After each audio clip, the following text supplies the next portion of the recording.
una gelatina o una montaña. No, esas son más bien las curvas más raras, son los sistemas más optimizados.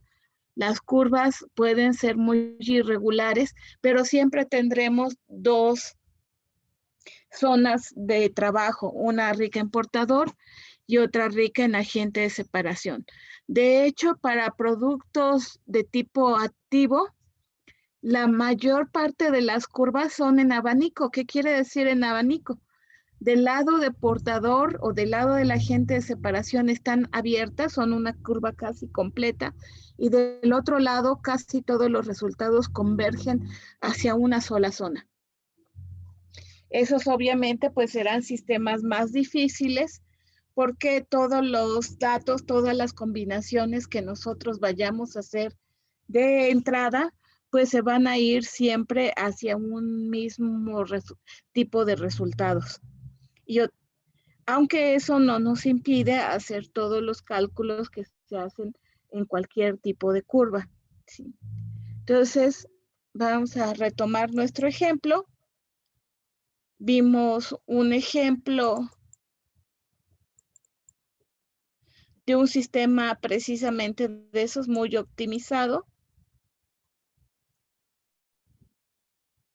Y dijimos que vamos a usar la representación en triángulo equilátero y que se puede usar cualquiera de las otras representaciones, aunque la de triángulo equilátero tiene la ventaja de que te da la información de las tres fracciones.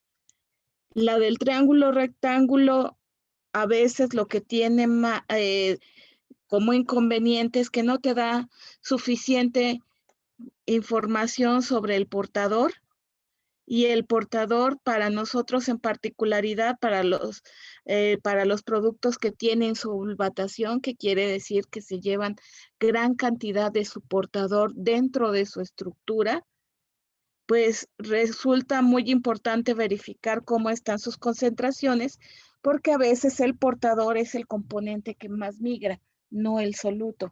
¿Sí? No, se trata de hacer que siempre el que viaje preferencialmente sea el soluto, pero a veces no se puede controlar y tiene que irse el portador porque es necesario, ¿no? Para poder estabilizar y mantener la actividad y la estructura de nuestro producto. Entonces siempre hay que estar monitoreando al portador, que es precisamente la fracción que no se toma en cuenta en la representación rectangular. ¿Okay? Entonces veíamos el sistema y dijimos que nosotros tendremos una posible solución o una salida siempre que esté dentro de las curvas de partición, en el espacio entre las dos curvas de partición.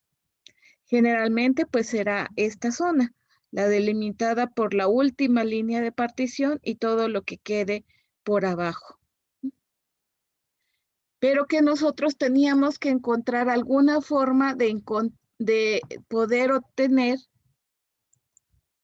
la dirección que va a tomar un proceso cuando entran tus dos condiciones de operación, tus dos corrientes de entrada, y lo que queremos es predecir cómo van a salir. En los sistemas binarios nosotros utilizamos como criterio de dirección a la pendiente a menos F entre AS, que como buena pendiente pues te da un ángulo y un ángulo de desplazamiento, y que nosotros deberíamos encontrar algo similar para los sistemas ternarios. ¿Sí? Y los sistemas ternarios obviamente pues tendrán que ser algo que nos permita ubicar dentro de todas las posibilidades que tenemos acá, toda esta zona, que nos permita ubicar cuál es la combinación que nos va a dar los puntos de salida. Y recuerden que acá vamos a tener dos puntos de salida, no uno como en los sistemas binarios. Vamos a tener uno del lado del portador y otro del lado del agente de separación. Y que los dos puntos pues serán los extremos de una tie line, una línea de reparto. Entonces, para hacer nuestro criterio de desplazamiento, nuestro criterio de orientación, nosotros propusimos usar una corriente que es un estado transitorio, un estado que no es el final, sino un estado de mezcla, uno donde está todo, es cuando las dos corrientes que entran se agitan y se está llevando a cabo la transferencia. Después nosotros debemos dejar que se separen las corrientes y entonces llega a lo que se llama el estado de equilibrio y entonces se pueden separar las corrientes. Y que nosotros vamos a utilizar a esa corriente transitoria, a ese estado que es parte del proceso, pero no el final, como un indicativo de dónde vamos a sacar las corrientes F1 y F2. Y el estado transitorio es muy fácil de calcular porque es la mezcla, es la suma de todo lo que entra. Entonces nosotros calculamos el flujo de mezcla, que es la suma de nuestros dos flujos de entrada, y sacamos las coordenadas del punto de mezcla de un balance de materiales. Y en esto hay que ser bien enfáticos en que las coordenadas que se están obteniendo aquí se pueden obtener por balance porque no es una corriente de equilibrio. La mezcla no es un estado final, no es la salida que nosotros queremos, por lo tanto no tiene que estar en equilibrio y su masa solo será la suma de todo lo que entra. Cómo se reparta es lo que nosotros queremos saber después, ¿sí? Entonces, una vez que tenemos las coordenadas de este punto de mezcla, nosotros las ubicamos sobre nuestra línea de operación, que la línea de operación aquí solo unirá las composiciones de la alimentación con las composiciones del agente de separación y nosotros sobre esta línea, más bien sobre esta parte del último estado experimental hasta donde parta acá, son las posibilidades de encontrar nuestro punto de mezcla. Y nosotros localizaremos las coordenadas de nuestro punto de mezcla, que debe de estar sobre la línea de operación, totalmente sobre la línea de operaciones, no arriba, no abajo, no a los lados. ¿Sí? A veces, pues podrán tener un poquito, como medio cuadrito, muy poco de diferencia, que lo encuentren un poquito más abajo, un poquito más arriba, pero eso indica que los ojos no están totalmente alineados. Entonces, debería de quedar exacto y la importancia de este punto de mezcla es porque sobre este punto de mezcla va a pasar la tie line que nos dé las composiciones de salida. ¿Cómo vamos a obtener esa tie line? Pues nosotros la supondremos. No existe un método exacto. Obviamente la regla nos dice tome la pendiente de la tie line más cercana porque el equilibrio que pase por el punto de mezcla se debe de parecer o debe de ir siguiendo la tendencia de las tie line entre las cuales está colocado. ¿Sí? Pero recuerden que ahí el sentido común tiene mucho que ver. No van a poder trazar una tie line que te cruce a la otra tie line. O sea, si el equilibrio está en esta zona, tú no puedes suponer que tu equilibrio va a salir por acá o por acá. ¿Sí? Así que, ¿cómo vamos a saber que nuestra tie line funciona? Pues porque una vez que nosotros obtengamos los puntos de XF2 y XF1, los puntos de salida, haremos el balance y si el balance sale, es que nuestro equilibrio propuesto no está tan mal. La tie line depende más del sentido del sentido común de verificar cómo va, de ver las líneas, cómo están, de ver hacia dónde tienes que trazar para no violentar la partición. Tú sabes que no puede cruzar la timeline que tú propongas, no puede cruzar a otras. Entonces tienes que encontrar dónde trazarla.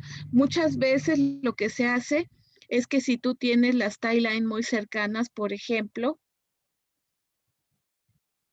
o no tiene, o están muy pegadas, por ejemplo, aquí, o en los casos en los que tienes una partición en abanico que están muy pegadas, entonces nada más tomas el punto medio de estas dos.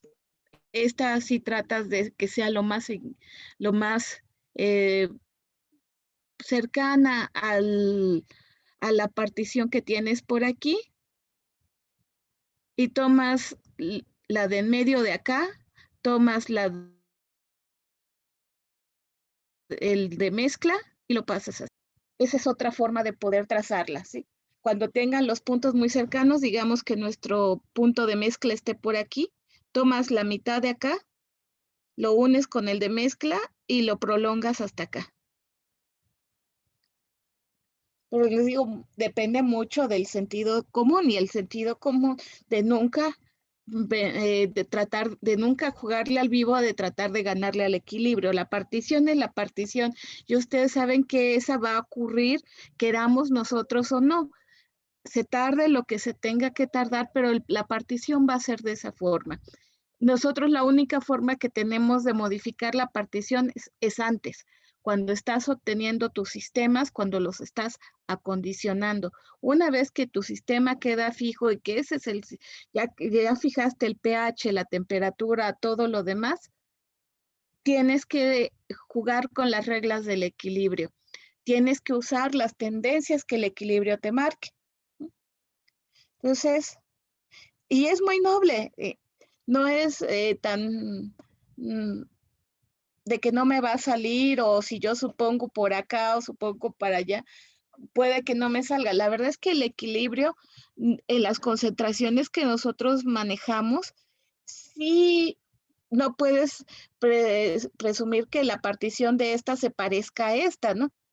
Pero mientras tú te manejes dentro de tu zona de posible salida, es muy probable que en el primer intento lo aciertes, ¿sí?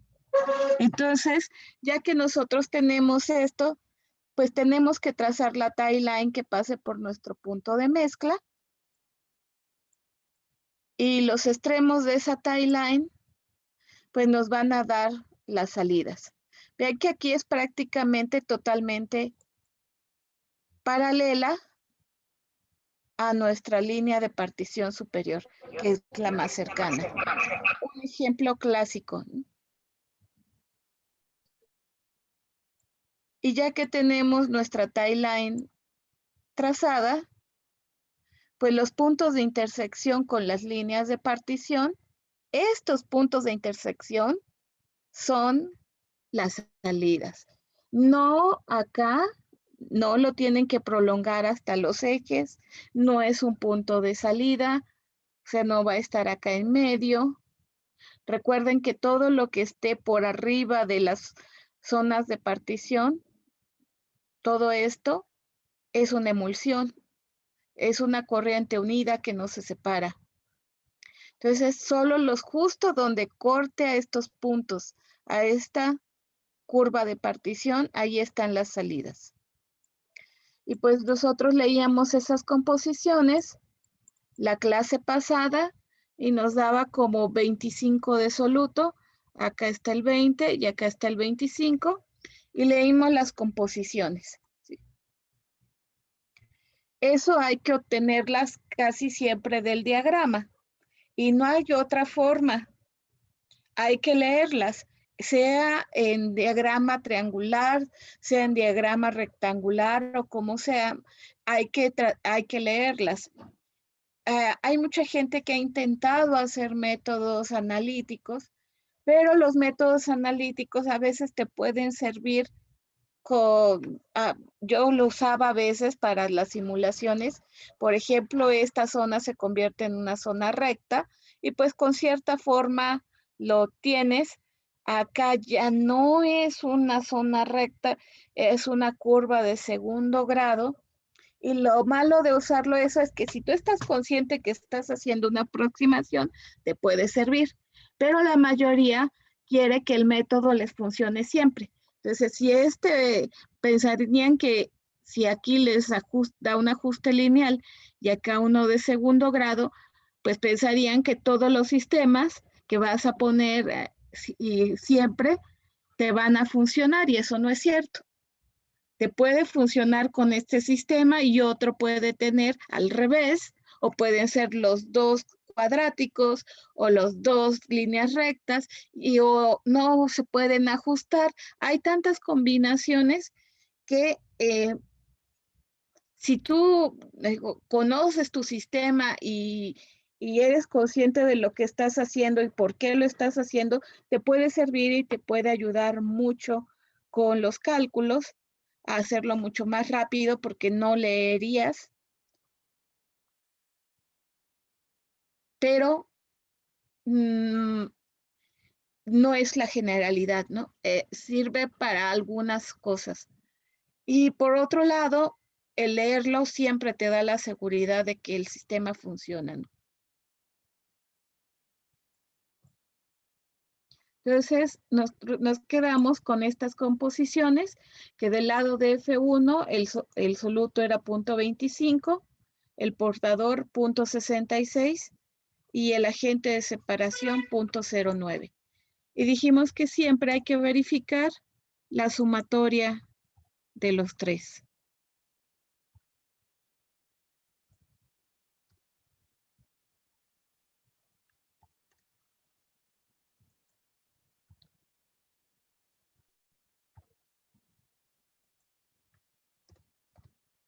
También dijimos que acá podríamos tener hasta 1.05, 1.99.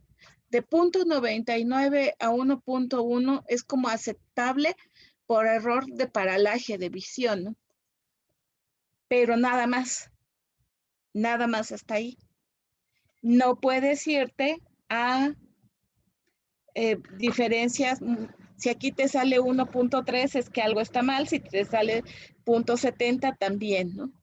Entonces siempre es bueno estar haciendo las sumas y haciendo las verificaciones de sus composiciones. Igual que haciendo las composiciones, el seguimiento de cómo van los factores que necesitan para calcular el flujo. Porque habíamos comentado que como aquí ya el sistema es ternario, ya no podemos hacer las simplificaciones que hacíamos con el binario de calcularlo a partir de las fracciones. Aquí tenemos que hacer el balance completo de nuestras 4 corrientes, que tampoco es tan largo porque son nada más 4 corrientes. Entonces tenemos los flujos de entrada igual a los flujos de salida, la ecuación de balance de flujos y la ecuación de balance de soluto. Claro que recuerden que antes de plantear si el balance va a ser por soluto o va a ser por portador, ustedes tienen que verificar las concentraciones que están obteniendo en F2. Si esta de repente fuera, en vez de 0.11, fuera 0.21, ¿con cuál tendrían que hacer el balance? ¿Con portador o con soluto? ¿Con portador? Así es, lo tendrían que hacer con portador porque es el componente que más viajó desde esta fase. Desde la rica en portador, no fue el soluto no fue el componente prioritario que se desplazó. Y eso nos va a dar una diferencia significativa en los flujos. Entonces siempre hay que verificarlo, ¿no? E incluso a veces hay que hacerlo porque hay también sistemas como este que vean acá.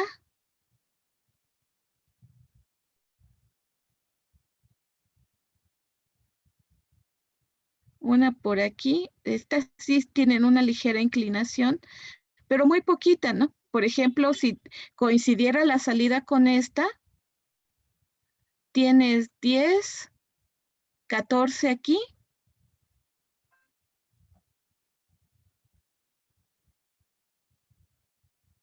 Esta sí, y acá tienes 10.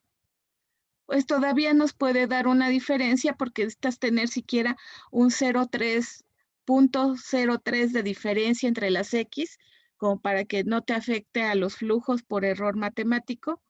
Pero hay algunas, sobre todo, por ejemplo, digamos que quedó ya esta que ya se va haciendo. Cada vez que va disminuyendo la concentración, las líneas de partición tenderán a ser horizontales. ¿Qué pasaría si aquí XF2 nos sale 0.01 y acá 0.01? Nos salieran igual.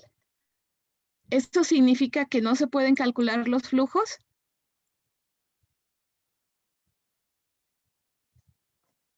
Si tuviéramos acá XF1 igual a 0.01 y XF2 igual a 0.01, vean que cuando van a calcular el flujo, pues es XF1 menos XF2. ¿Cuánto nos da esto? 0. Cualquier cosa entre 0, ¿cuánto nos da? Infinito, ¿no? Infinito. Entonces tendríamos flujos infinitos y de repente creamos masa de la nada, ¿no? Entonces, si esto sucede, porque hay sistemas que sí las tienen líneas de partición totalmente horizontales, que no quiere decir que sean iguales, ¿no? Porque estas otras dos coordenadas van a ser muy diferentes. Pero si esto se nos diera, nosotros también tendríamos que calcular los flujos con portador o con agente de separación. Casi siempre haces primero soluto, luego portador, porque es el siguiente que se transporta, es el que desde el punto de vista de nuestro sentido de la transferencia de masa, nosotros estamos cuantificando los elementos que abandonan el portador y se incorporan al agente de separación, no al revés, ¿sí? Porque dices, bueno, ¿y por qué no hago con agente de separación primero que con portador? Debería ser igual. Sí, pero resulta que el agente de separación no es bueno para calcular flujos porque el agente de separación viaja en contra del sentido de migración del soluto. Viaja del agente de separación al portador, que es al contrario del soluto. Y modificar o no respetar el sentido de la transferencia de masa es peligroso, ¿eh? A veces te puede salir, a veces no. Y por lo mismo, cuando vayan a hacer el cálculo del flujo, pues nosotros lo único que tenemos acá conocemos este flujo, conocemos esta composición, esta también, esta también, esta también, porque la leímos en el diagrama, esta también. Son dos ecuaciones, dos incógnitas, con eso es más que suficiente para resolver el sistema. Entonces, lo único que tendríamos que hacer, como mandan los cánones matemáticos, despeja una de las variables, sustitúyela y obtén el flujo, ¿no?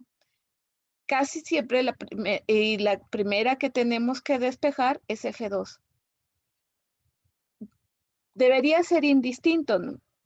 Desde el punto de vista matemático es igual si sea esto o si sea esta.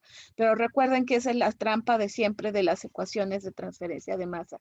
Está tan abierta que nosotros podríamos escoger cualquiera, ¿no? Pues son dos incógnitas, dos ecuaciones, no tienes complicación. Y luego te salen unos flujos bien feos y te salen cosas negativas y dices, ¿qué pasó? Pues que te fuiste en contra del sentido de la transferencia de masa. Por eso es que nosotros utilizamos casi un parcial en que ustedes conocieran cómo es el proceso de transferencia de masa, porque es ahí donde nosotros empezamos a poner los límites. Y recuerden que ese casi es el chiste de nuestro proceso de diseño, que nosotros interpretemos lo que estamos obteniendo y le pongamos límites a esas ecuaciones. Entonces, nosotros despejaremos primero F2 porque es el que recibe el soluto, es el que está a favor del sentido de la transferencia de masa. Entonces, lo sustituimos en la ecuación de balance que le corresponda, sea de soluto o sea de portador. Nada, sustituimos el F2 en este término, desarrollamos y agrupamos, ¿no? Todo lo que tenga F para un lado, todo lo que tenga S para el otro lado, como este, y las F1. Y luego, pues te queda siempre muy lógico las ecuaciones de cálculo de los flujos, porque si se fijan es FXF menos XF2. AS por su fracción menos XF2. Y acá XF1 menos XF2. Y de hecho, este balance sirve para las 4 operaciones. Con las simplificaciones, no, a veces acá es 0, a veces el agente de separación, todo este término se vuelve 0 porque es destilación y es energía, con las adecuaciones que se vayan necesitando, pero la fórmula general para obtener un flujo es esta. No lo utilizamos en los sistemas binarios, lo sacamos de la definición de los flujos libres de soluto por esta cuestión, que divides entre XF1 menos XF2. Y recuerden que en sistemas binarios utilizamos fracciones muy chiquitas, entonces esto siempre va a ser muy pequeño. Por más que quisiéramos, no te va a dar un valor de flujo congruente y parecido al de la entrada. Entonces, ahora sí, nosotros calculamos, es bueno llevar el seguimiento de estos factores, XF menos XF1 y AS menos XF2 y de XF1 menos XF2. ¿Esto por qué? Para asegurarte primero que esto es positivo, como esto es positivo siempre y esto siempre es negativo, porque XAS es la cantidad de soluto, la entrada o es 0 o es muy pequeña, esto siempre va a ser negativo. Entonces tienes que asegurarte primero que esta diferencia te dé un flujo positivo. Si esto de repente saliera mucho más pequeño que esto, estamos en problemas porque entonces estás generando un flujo negativo y los flujos negativos no existen. Y también es bueno verificar este valor para asegurarte que tengas arriba del 0.03, porque si no también tu flujo va a salir excesivamente grande y no va a ser compatible con el flujo de entrada. Entonces ya que hacemos esto, pues hacemos la operación, primer término menos segundo término, más segundo término entre el tercero. Y nos da un flujo de 50. Y dices, bueno, y eso es congruente con lo que yo introduje al inicio, y vas a ver tu sistema al inicio, dices, ¿cuánto metí?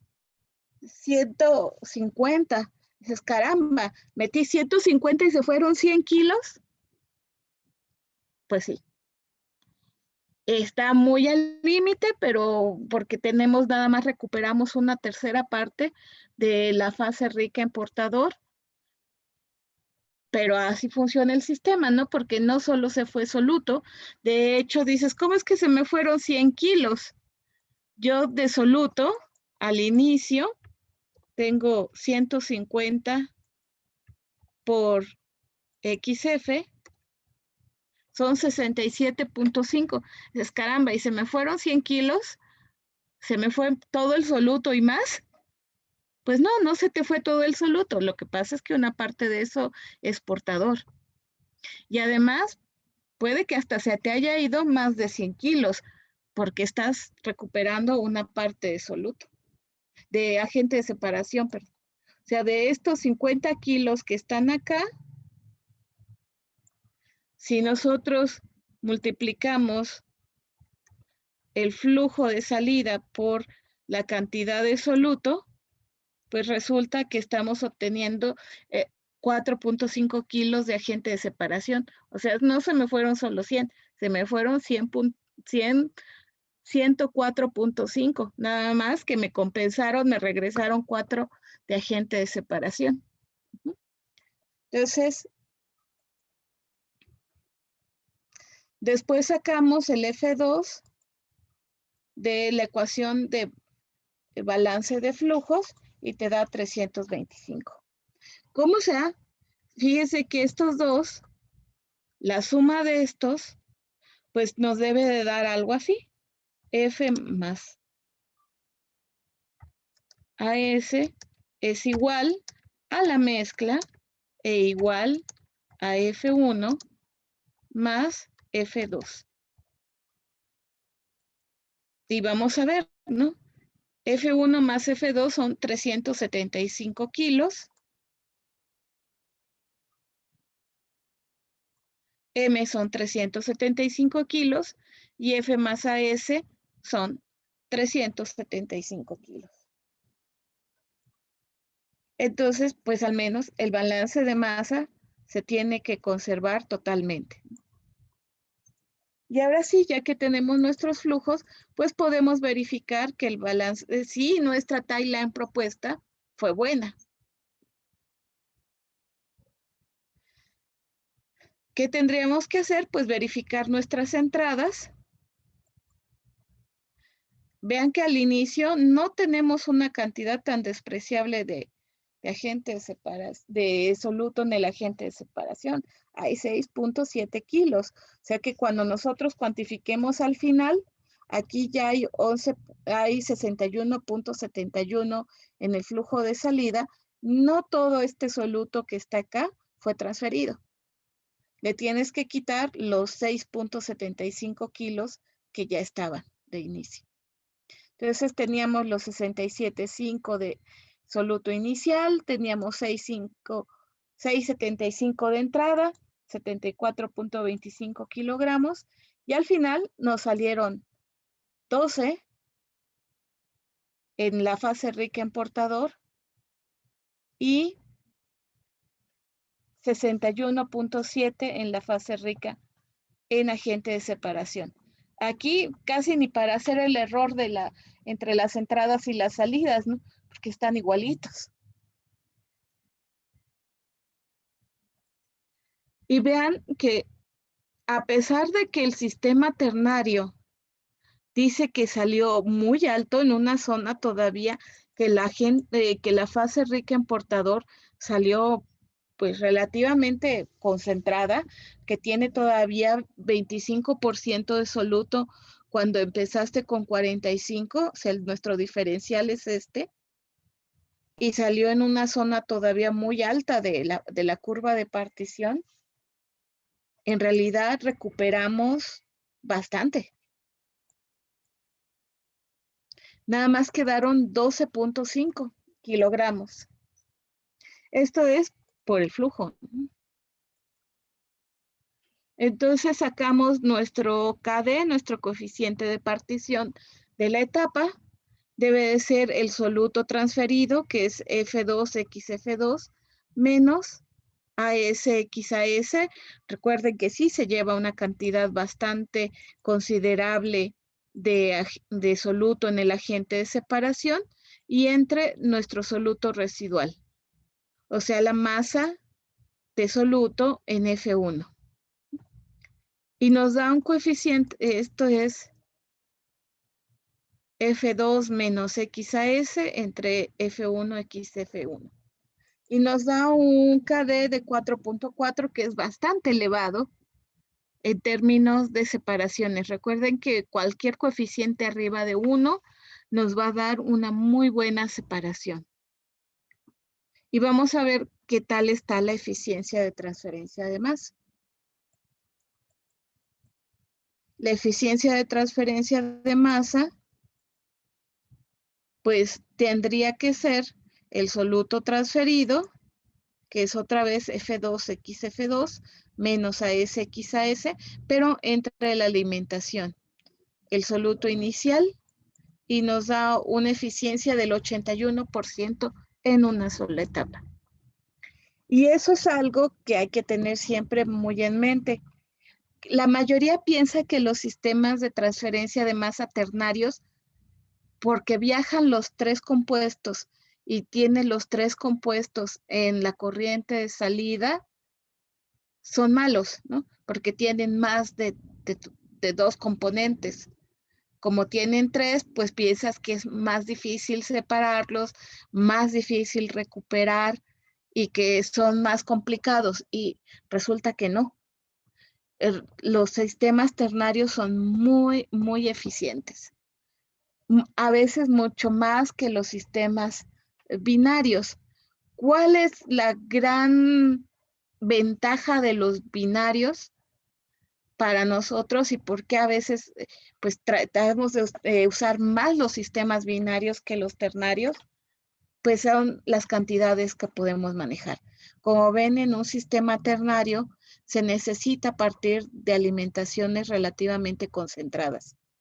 Si nosotros manejamos una alimentación por acá, pues ya vamos a tener, o una por acá, pues ya vamos a tener problemas con la separación, ¿no?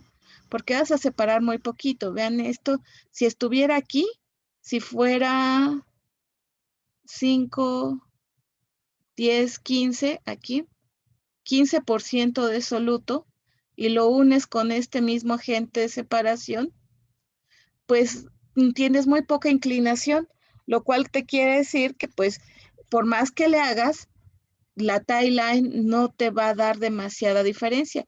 Tienes por acá y tal vez tu tie line te viene por aquí. Unos 5, 6, 7 de diferencia, cuando acá obtuvimos 5, 10, 15, 20 de diferencia casi. Sí, pues de 45 a 25. Entonces,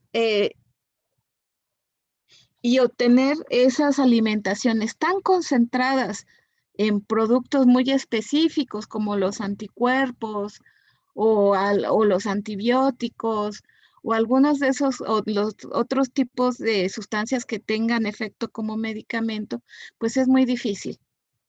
Aunque ustedes ultrafiltraran una corriente de enzima en un factor de concentración de 100, no van a alcanzar tal vez ni el 1%. Y el 1% en un sistema ternario, pues va a quedar por acá, ¿no? Entonces, por eso es que los sistemas binarios son los preferidos para las moléculas biológicas.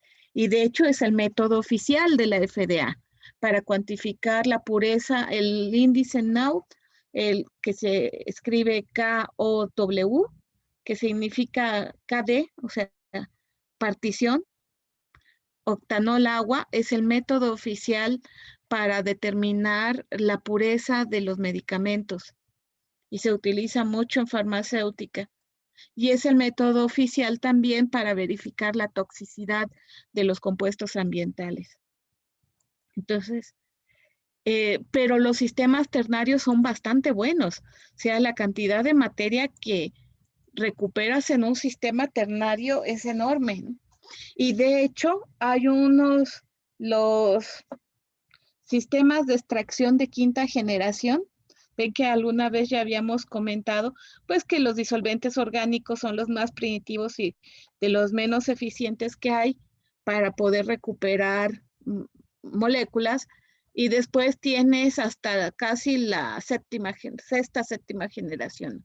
Los de quinta generación se llaman los sistemas base agua, pero ternarios, que es un sistema con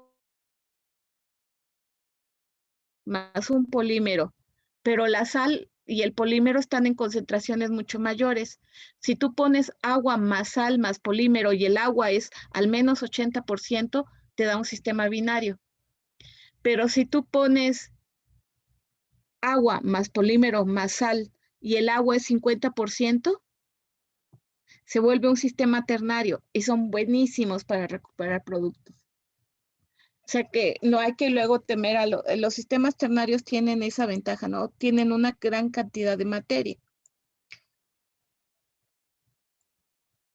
Y así terminaríamos los cálculos de una etapa. ¿Qué creen ustedes que es el siguiente paso? Más etapas. Más etapas si así se necesitara, ¿no? Acá todavía nos quedaron 12.5. Probablemente con una segunda etapa nosotros podríamos sacar todo el soluto o casi todo el soluto que hay, ¿no? Y obviamente sigue aplicando lo mismo de los sistemas en serie. La salida de la primera etapa se tendría que convertir en la alimentación de la segunda. Pero con eso hay que tener cuidado. No quiere decir que ustedes van a prolongar esta línea hasta acá para encontrar el punto F. La alimentación está aquí. Esta es la corriente de salida. Ya lleva los 3 componentes. Ni tampoco tienen que volver a repetir de aquí acá, por ejemplo, si mantuviéramos la composición del agente de separación, no tienen que volver a repetirlo. Porque no sé por qué tenía un compañero de ustedes del semestre antepasado que en todos los procesos en serie insistía en acá. Todas las etapas partían de aquí. Bueno, pero si es la misma alimentación. Entonces tiene que partir de aquí. No tienen que prolongarla acá ni nada. Porque esta es la composición de la alimentación. Y mientras esté sobre la línea de partición, está bien. Si estuviera dentro de la línea de partición, tendríamos problemas. Incluso ustedes podrían modificarla algo y que les quedara por acá o por acá. Pero normalmente, pues lo que quieres es conectar directamente la corriente de salida con tu nuevo agente de separación. Si nosotros mantuviéramos la misma composición, pues vendría así, ¿no?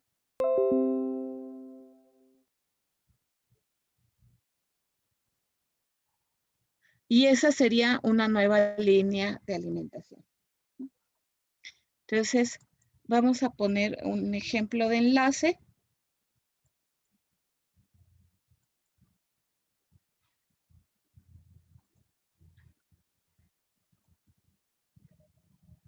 Que vean, esto es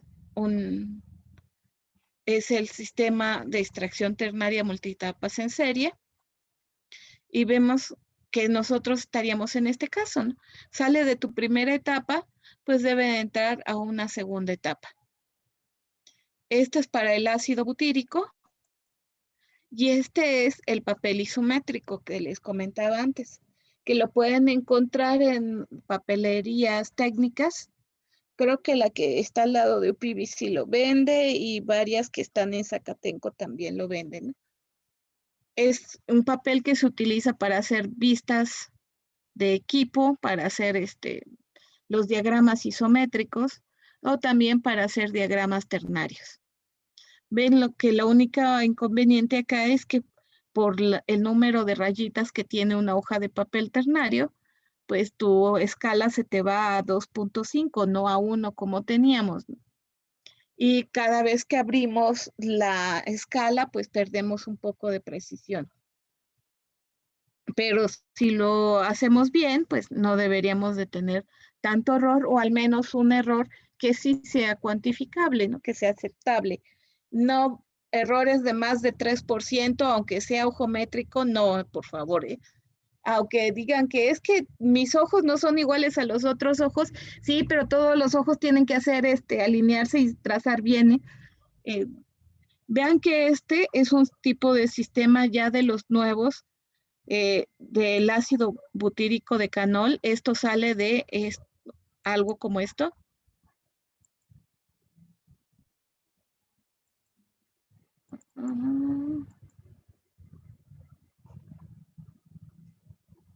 Esto se hizo en 2006 y es una optimización de los sistemas de extracción donde en realidad prueban muy diferentes. Esto es un puerto tradicional.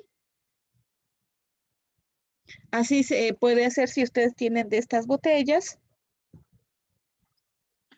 En alguna ocasión que hicimos una determinación de datos de equilibrio en UPIBI, pues nosotros usamos botellas de PET y le pusimos mangueras, ¿no? Para poder muestrear en las diferentes fases. y obtienes, aquí probaron ácido butírico más decanol a diferentes temperaturas. Y así vamos. Y te da las envolventes a diferentes temperaturas. Y pues ya son sistemas mucho más optimizados. Y vean que en todos casos, abanico, abanico, abanico. Y nosotros lo vemos desde la tabla de resultados. Este es el lado del agua, del portador. Ácido butírico que es soluto y decanol. Ya sigue el sistema de nomenclatura internacional.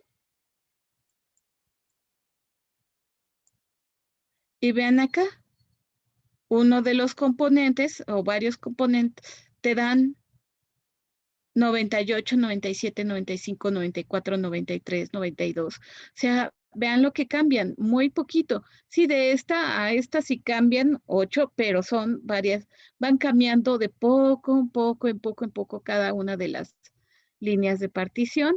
Igual que aquí, este componente también está prácticamente constante.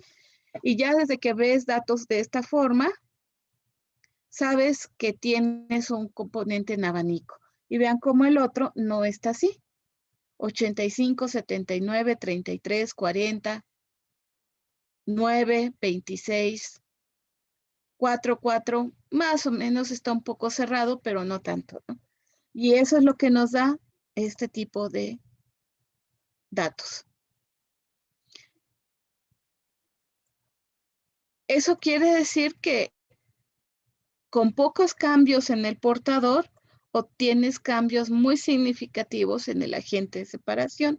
Son obviamente sistemas mucho más sensibles y con los que tendremos que tener cuidado a la hora de estimar la composición del portador. Hay que tener mucho cuidado con sacar estas composiciones, porque si no, vean el efecto tan grande que tienen pequeñas diferencias en las líneas de partición.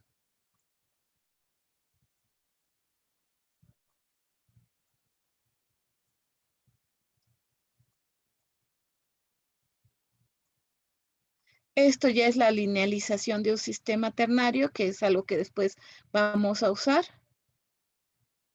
Y ven que tiene que ser en logaritmos. Si no, no hay forma de linealizarlo.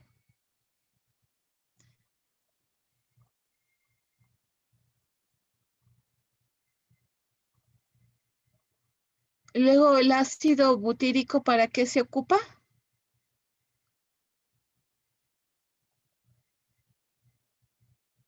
El ácido butírico es lo que le da el olor a mantequilla. Entonces, cuando ustedes comen palomitas de maíz, no lleva mantequilla, lleva un poco de aceite con ácido butírico. Entonces, la mantequilla extra de las palomitas no es mantequilla extra, es ácido butírico en mayor concentración. Y en los casos graves, el ácido butírico puede ser causa de infamia tremenda, porque una vez que está muy concentrado, no sé, el ácido butírico, esta concentración de 0.4 es absolutamente insoportable. Y el ácido butírico tan concentrado es tan desagradable y además se mezcla tanto con la piel de los humanos que no te lo quitas en un mes. Si no, pregúntenle a algunos desafortunados que estaban en Boca 6. El ácido butírico también se utiliza para curtir pieles.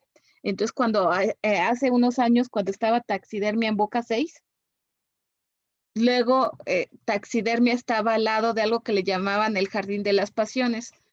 Y los de taxidermia se divertían aventándoles ácido butírico a los que estaban ahí. Todo el mundo sabía que habían estado ahí porque olían un mes ácido butírico. Entonces, a mucha gente tendrá amargos recuerdos de ese ácido. Espero que ustedes no, ¿no?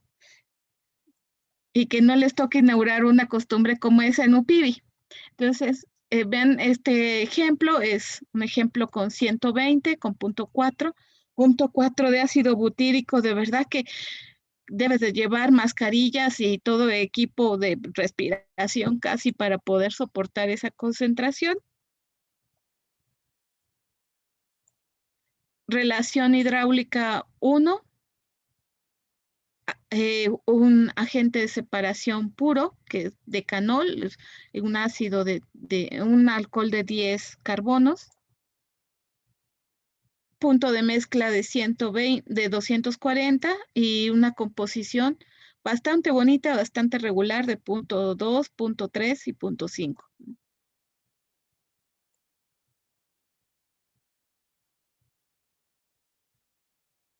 Y esto es lo interesante. Tienes tu alimentación de punto 40, punto 60 de portador, tu agente de separación puro y tu punto de mezcla punto 2 con punto 3 de portador, 10, 20, 30 y con punto 6 de agente de separación, 10, 20, 30, 40, punto 5, 50. Y ven que queda exactamente sobre la línea de operación. Trazas tu línea de partición, tu timeline que pase por ese punto de mezcla. Y vean que aquí es uno de esos sistemas, vamos a aumentarle, donde cómo le haces para saber dónde está la timeline acá, ¿no? Estos son de los típicos donde tomas el punto de en medio de las dos, líneas, unes con tu punto de mezcla y lo prolongas hasta la otra curva.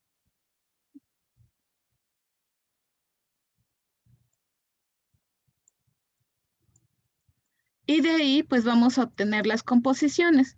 Por ejemplo, esta F2, pues tenemos aquí 10, 20, 22, 5, 25, 27, 5, pues está como en 28, 28, 5 de soluto, ¿no? Luego tienes portador, 2, 5, 5, está como en 6 de portador. Y en agente de separación llevas 10, 20, 30, 40, 50, 60, 65, también como en 66, ¿no? Algo así. Entonces, ¿qué vas a hacer con esas composiciones? Pues sacar los balances de materiales. Vean, acá está las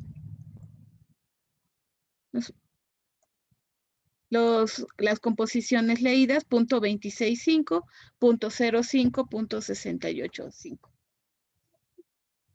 Digo que las pantallas no son buenas para leer composiciones, pero tenemos estas lecturas de la primera etapa.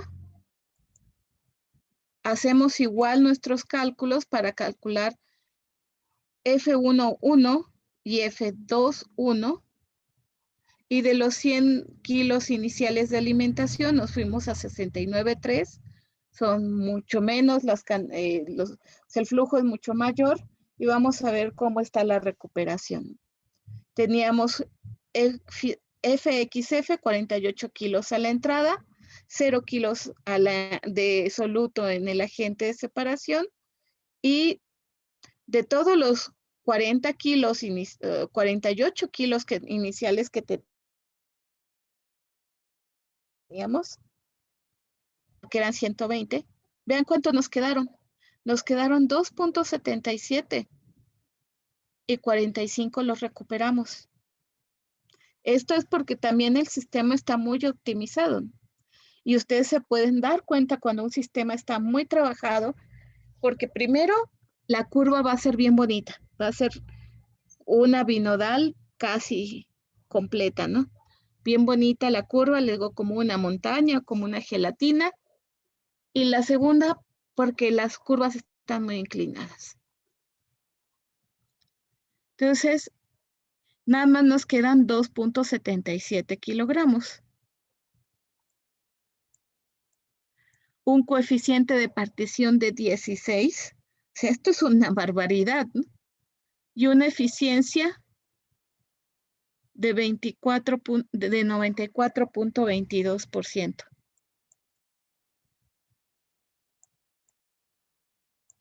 Pero ahora veamos si todavía queremos más palomitas de maíz. Estos 2.7 kilogramos son suficientes para muchos kilos de palomitas de maíz. Entonces vamos a ver qué haríamos.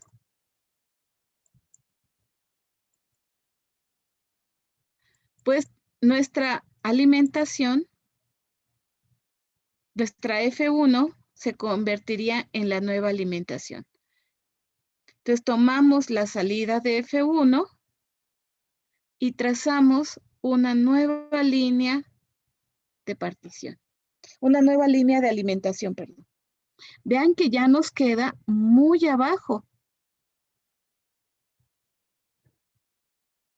El punto de mezcla muy probablemente nos quede por acá, ¿no? Entonces, calculamos el punto de mezcla y efectivamente nos quedó por aquí. ¿Y ahora qué hacemos? Si tomamos esta línea de partición y trazáramos esta tie line, la tratáramos de pasar por acá, probablemente nos quedaría un valor por acá.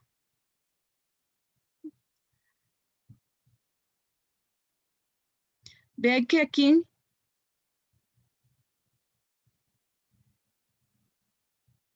ya no hay nada, no hay nada. ¿Qué es lo que puedes hacer? Como está bastante inclinada acá, pues todavía puedes tomar la mitad de este espacio, lo mismo que hicimos acá, tomar la mitad de este espacio y pasarla por aquí.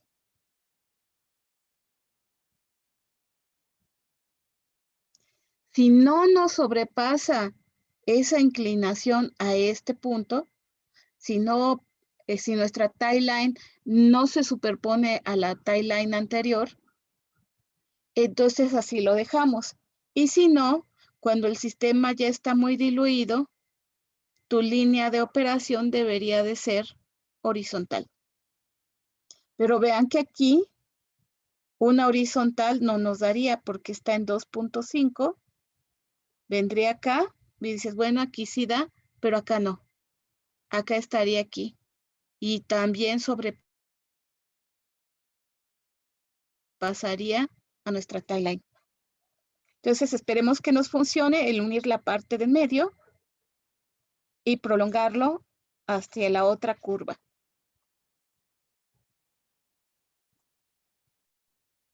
Y eso hacemos.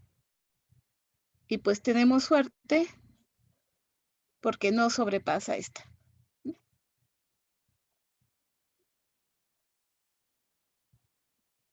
Y nos queda las salidas aquí, en este puntito, F1, 2 y acá F2, 2. Pero se fijan cuál es lo importante. La salida de la etapa 1 es la alimentación de la etapa 2. Tal como esté sobre la curva de partición, la nueva línea de operación no parte de acá, no parte de ningún eje, parte de la curva de partición. ¿Sí? Haces tu nueva línea de operación, calculas tu punto de mezcla 2, te debe de volver a quedar sobre la línea de operación y calculas tu tie line. O trazas una tie line. Vean que acá, pues acá nos quedaría como a la mitad, como en 1, como 1 de soluto, pues casi 1 de agente de separación, y lo demás 90 y acá estaba el 97.5, como 98.5 de de portador. Y acá la composición pues nos va a dar 2.5 más como la mitad del otro, como 3.5, 4 de soluto. Profesora, disculpa una pregunta. Ujú. Para este tipo de casos que ya quedaría como muy abajo y no se alcanza a ver, ¿podremos hacer otro diagrama, aunque no complete, digamos, el triángulo, pero más o menos ya sabemos hacia dónde y poder como agrandar un poco la escala? Sí, pero tendrías que hacer 2 diagramas. Y normalmente no tienes el tiempo de hacer 2 diagramas. Ok, gracias, Haces, profesora. sí lo puedes hacer, ¿no? Pero lo que tratas es de buscar en tu mismo diagrama, porque es además la misma escala, y cuando cambias la escala, luego el grado con que tú estás leyendo, como son tus ojos, pues también se modifica y puedes tener algunas diferencias en la exactitud que puedas tener. A veces resulta contraproducente cambiar la escala, ¿no? Pero es como tú te acomodes. Si tienen el tiempo de hacer un segundo diagrama, está bien, ¿no? Ok, profesora, gracias. Ujú. Entonces, lo que sí es que hay que acostumbrarse a leer con la escala que propusieron o con la que tenemos disponible, ¿no? Yo siempre prefiero la de 1, porque es mucho más fácil de leer, porque luego acá es 3 o es 4, pero se fijaron que dije 3, 3, 5, 4, no es 2, 8 o un número o sea, los valores sí tienen cierto error de paralaje, pero cierto, poquito, no. En la escala de o sea, en la magnitud de tu escala, no vas a decir acá que es 10, ¿sí? Y eso es aceptable porque es un método gráfico, pero hay cierta variación por cada ojo, pero aún con esa variación te debe salir muy parecido. No es que en un examen me digan, es que en el examen me dice usted que me debe de salir un flujo de 90 y a mí me salió 180, pero pues son mis ojos. Ahí sí no, ¿verdad? Puede ser que por el error de paralaje o algo así, pues me salga 92 o me salga 87, pero es 90 más menos algo, no 120 o 180, o sea, todo va en proporción, ¿sí? Y además, a pesar de que puedas tener esos errores en la estimación de las concentraciones, los resultados no se te van a disparar. Donde vas a tener cambios será en el error de la estimación de las entradas y salidas. Ahí sí te puede fallar un poco, pero tampoco nos vamos a ir a más de 3%, 2% de error. Entonces, vean que acá, esto es lo interesante, ¿no? La nueva alimentación tiene el flujo de la anterior etapa, es el flujo 1, y tiene la composición de F11. Es esto. Y vean que cuando nosotros mantenemos la proporción hidráulica, es la misma relación hidráulica. Pero en la anterior etapa ustedes utilizaron 120 kilogramos, en la segunda no. En la segunda es 1 también, pero son 69. Y también de veras que no sé cómo ese compañero que aparte de que ponía todas las alimentaciones en el eje, siempre usaba la misma cantidad de agente de separación. Y yo, ¿pero por qué? O sea, ya tu relación hidráulica va en 5 y le sigues poniendo la misma cantidad de agente de separación. Recuerde que mantener la misma relación hidráulica no significa que el agente de separación vaya a ser el mismo en cada etapa. Siempre se tiene que acomodar. ¿Sí? Y esta es la parte donde tienen que hacer la rectificación en cada etapa. Seguimos manteniendo la misma composición. Tenemos nuestro punto de mezcla, la suma de estos dos. En el otro era 240, 138, es muy diferente porque los flujos son diferentes y también vean la composición.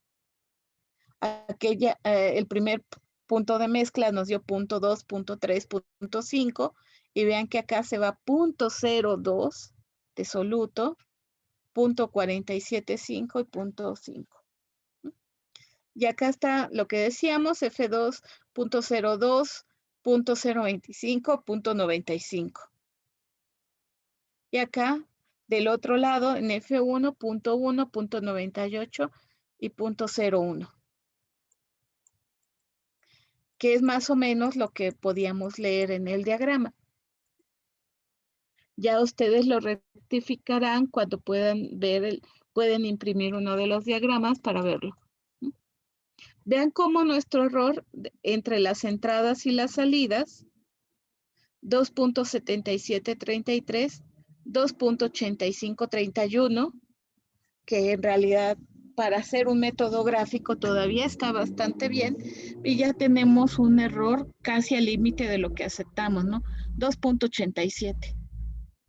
Y obviamente porque está bastante difícil, entre más diluido esté y entre más pegado esté a las zonas bajas de disolvente, cualquier diagrama ternario, sea más regular como el del beta-caroteno, o sea, muy inclinado, muy en abanico, como el del ácido butírico, cualquiera te va a dar problemas cuando estás en la zona, leyendo en la zona diluida, en la zona más pegada al cero de soluto.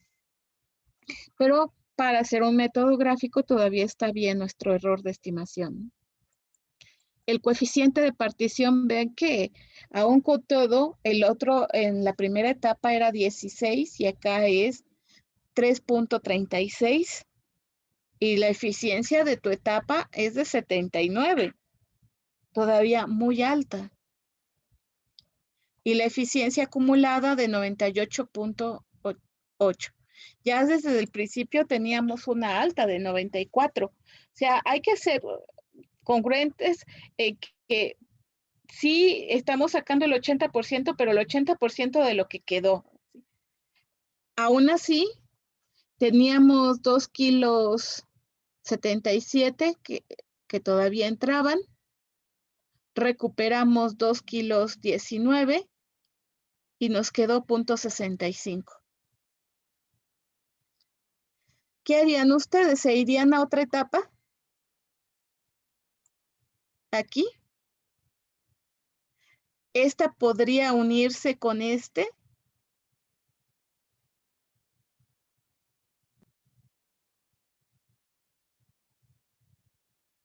En una tercera etapa. ¿No? Oh, pues parece que teóricamente sí, pero estaría en chino leerlo, ¿no?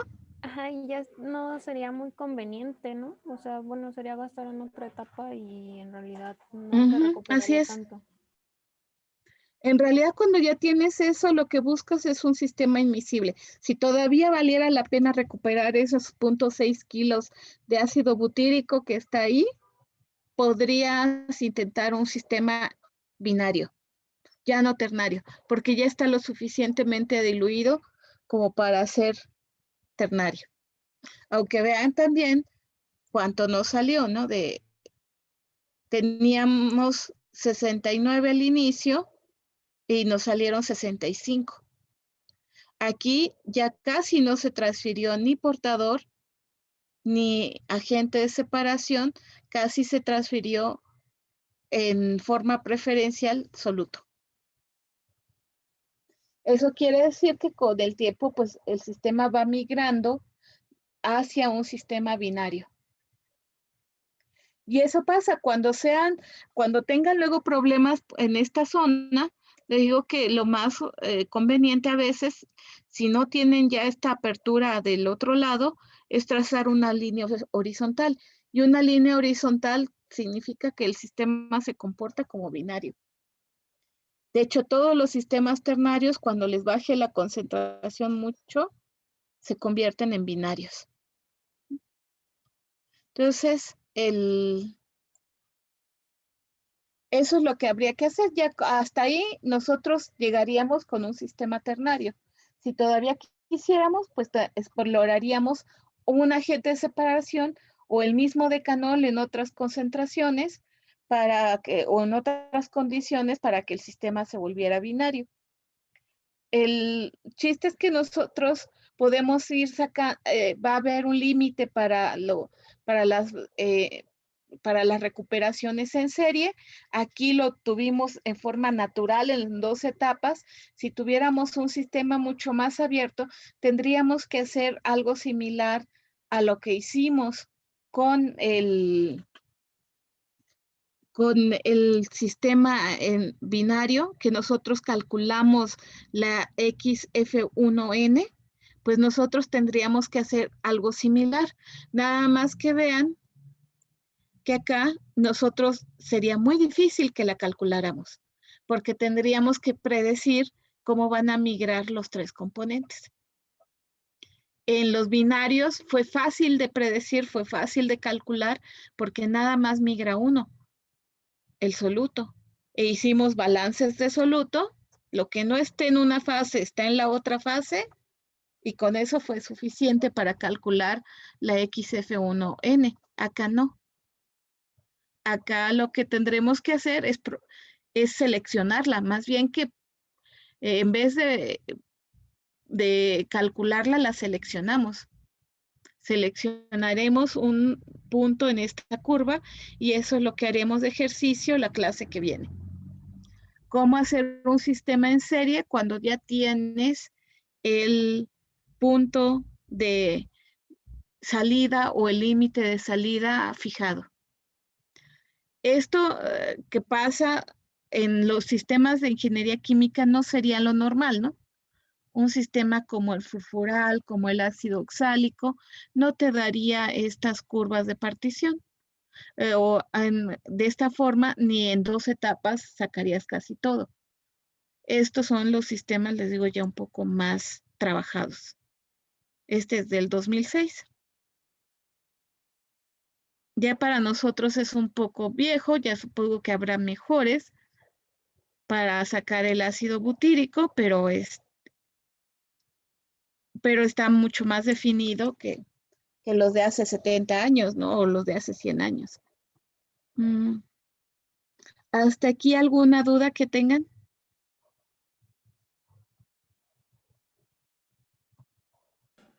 Creo que no, profesora. No, profesora. A practicar, ¿no? Sí, Entonces ya les tocará hacer un bonito problema de extracción en serie, ¿no? Ternaria y la binaria que nos quedó pendiente, ¿no? También los dos problemas en serie. Hoy les subiré el diagrama con los puntos que van a encontrar las coordenadas para que practiquen cómo leer las coordenadas triangulares. Tenemos el problema de binarios unietapa. Estarían estos 2 problemas de en serie y haríamos un problema más de lo que será destilación unietapa y ya con eso completamos la evaluación continua de este parcial. Y nos quedaba pendiente su actividad de clase donde van a hacer el cálculo de la transferencia de masa que nos quedó pendiente del parcial pasado. ¿Ok? Sí. Entonces, se divertirán un rato con los diagramas ternarios. Son bonitos. A mucha gente, aunque no lo crean, les gustan bastante.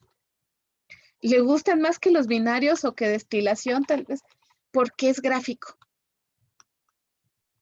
Porque te diviertes un rato trazando rayitas y a pesar les digo de que pues sí tienes algunas cosas de apreciación, mientras tú sigas tu metodología y seas cuidadoso con los trazos y con la lectura, pues son bien nobles, no casi nunca fallan, ¿no?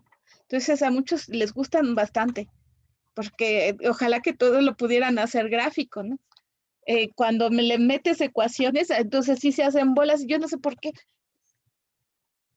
Solo porque con las ecuaciones pues tienes que abstraer un poco, ¿no? Pero sí, ya tienes que hacerlo. Ya no hay forma de hacerlo gráfico. Todavía, les digo que hace como 20, 25 años se podían hacer gráficas. Y de hecho había alguien encargado de hacerte las gráficas para que tú ya nada más hicieras tus trazos. Era era un puesto completo de trabajo que se llamaba graficador, que siempre estaba hasta el full y hacías lista de espera para que te pudiera hacer tus gráficas para poderlo sacar. Pues ahora no, ¿verdad? Ahora utilizas las aplicaciones para poder obtener tus diagramas y te pones a hacerlo. O bien lo intentas hacer analítico todo. O en sistemas ternarios ha habido muchos intentos de hacerlo analítico y si conoces muy bien tu sistema y si no vas a usar demasiados sistemas, o sea, si tú lo hicieras para tu empresa que solo tiene un proceso de extracción, podrías intentar hacer alguna metodología analítica, porque al final de cuentas, las dos líneas de partición se pueden ir a ecuaciones de primero o segundo grado o a una ecuación exponencial o a un logaritmo y de ahí hacer todo el sistema en lo mismo y manejar ecuaciones con logaritmos o algo para alguien como ustedes que ya van en sexto nivel o séptimo nivel de ingeniería, pues no debería tener ningún problema, ¿no? Lo único que sí es que el sistema, la metodología que utilices para ese sistema no se puede generalizar a todos. Así que un software universal para calcular sistemas ternarios, pues no lo hay. Como no lo hay para graficar. Y luego que las que eran mejorcitas, pues ya las cobran. Y además, ¿cómo que hay un complemento de Excel para poder hacer diagramas ternarios? Y de un año para otro, $50 por un complemento de Excel, mejor me los pongo a hacer. Salen más rápido. ¿Ok? Entonces esperen su tarea hoy, la de puntos, y el fin de semana les subo las de serie. Y vemos todavía el lunes el repaso de multietapas en serie cuando ya podamos seleccionar nuestra XF1 límite, XF1N, ¿sí? Entonces, por hoy terminaríamos. ¿Algún comentario? ¿Alguien más o menos escuché a alguien? Yo. ¿No me escuchó? Sí. Que el miércoles, ¿qué vamos a ver? Multietapas en serie todavía. Sí podemos Ternarios. podemos hacer otro ejercicio. Así es, vamos a hacer un ejercicio. Hoy fue la introducción de cómo hacer la conexión y haremos un ejercicio el miércoles ya teniendo una XF1N límite. Gracias, profesora. Bueno, terminamos por hoy. Nos estamos poniendo en contacto el miércoles y a practicar mucho. Les subiré ya los 2 ejercicios que vimos hoy para que los tengan en Classroom de referencia. ¿Ok?